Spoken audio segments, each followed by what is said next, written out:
Good morning students. So today we are going to start with our operating system practical.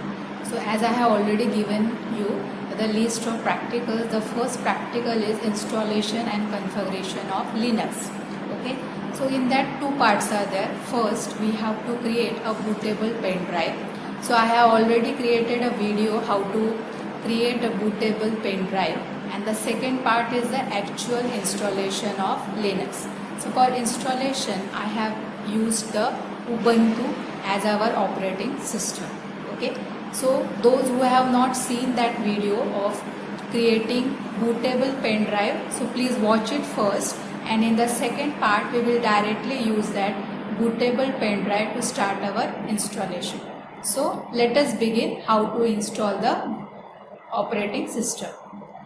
Let us begin with, so first we have to make some changes in the BIOS setting. So usually on systems we enter the BIOS setup like this, either by pressing the del button or pressing the F10 button. So on this system, first we have to go to the boot option.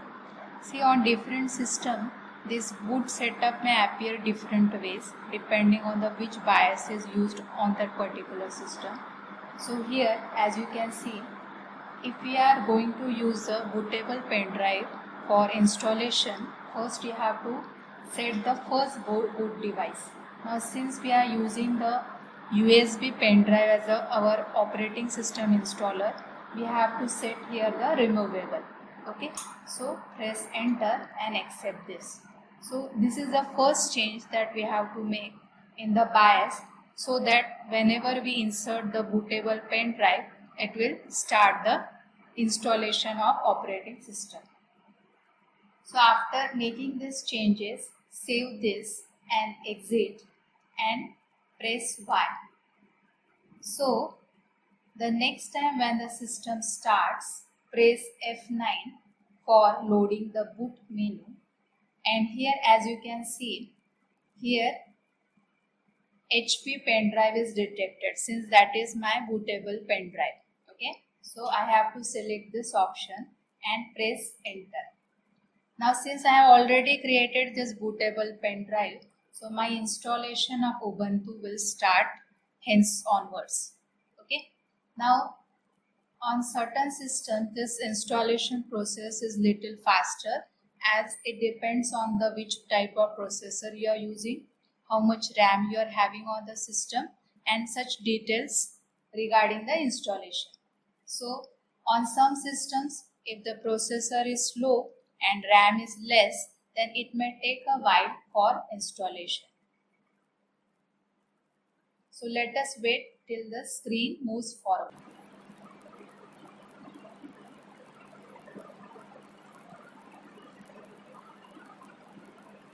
So here first it asks you which language you prefer. So usually our language is English, and also it also gives us the option either to select try Ubuntu or install Ubuntu. So say suppose if you don't want to install the Ubuntu on your hard disk and first try it, then you can select this option. And the second option can be selected when you actually want to install the Ubuntu operating system on your hard disk. Now since in our practical we have to install it, so I will choose this option, install Ubuntu. Now next we have to select the keyboard layout. This is our standard, we need not make any changes in this.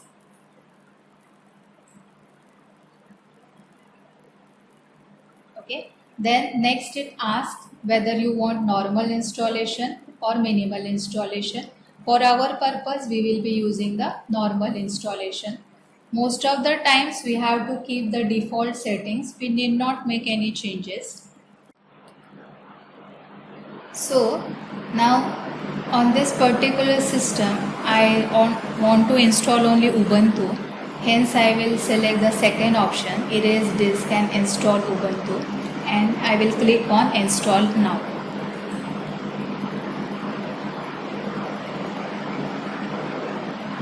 Now it gives me warning whether I want to make this change or not. I will click on continue. Now by selecting this option, all the contents on my hard disk will be formatted, Now next it asks us our time zone. So select on the India map here.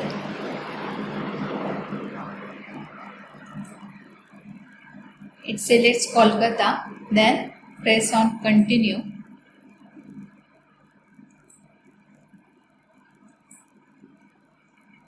See, this is very essential to select the appropriate time zone. After setting the time zone, now next the installation asks you what name you want to set for this computer. Then you can select any username. I have select here IFDEPT. Then you have to select password. For simplicity, I have set a weak password, but you can create a very complicated password for this. And then use the second option, require my password to log in. Okay, and then press on continue. If you are using it just for home, then you can choose the option login automatically. So in that case, it will not ask you the password every time you log in. Now next, the copying process starts. See, all our installation files are present on the bootable pen drive. So from bootable pen drive, all those relevant files will be copied to our hard disk. Now this copying of files takes certain time. As I have already told you, it depends on your processor as well as the RAM installed on your system. So here we have to wait for a while till all the files are copied to the hard disk. In the meanwhile, you can read different various features that come on the screen. Like say suppose, just click on this. And it will tell you all the different features that has been added in the Linux software. Now for this installation, I am using Ubuntu 18 and right now some other higher version may be present. So you have to first select which Linux operating system you have to install, which version of Linux operating system you want to install, and after downloading the ISO of that particular file, you have to first create the bootable pen drive and then you can do your installation.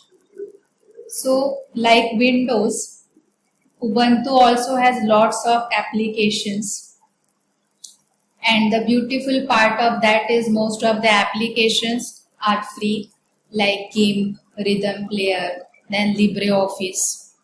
LibreOffice is a very good alternative for Microsoft Office and we don't have to pay anything for that. So you can also explore this particular application. Then as in Windows, you can also select the appearance. Then we can also do the different settings. So after copying the files, as you can read here, installing system has been started. Again, this process takes a while. So let us wait. So whatever the process is going to take place, that is written here. You can observe it continuously. Now currently it is configuring hardware.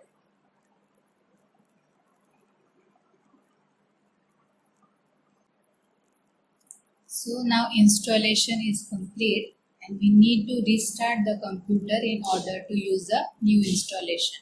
But remember one thing, before clicking on restart now, first remove the bootable pen drive and then click on the restart now.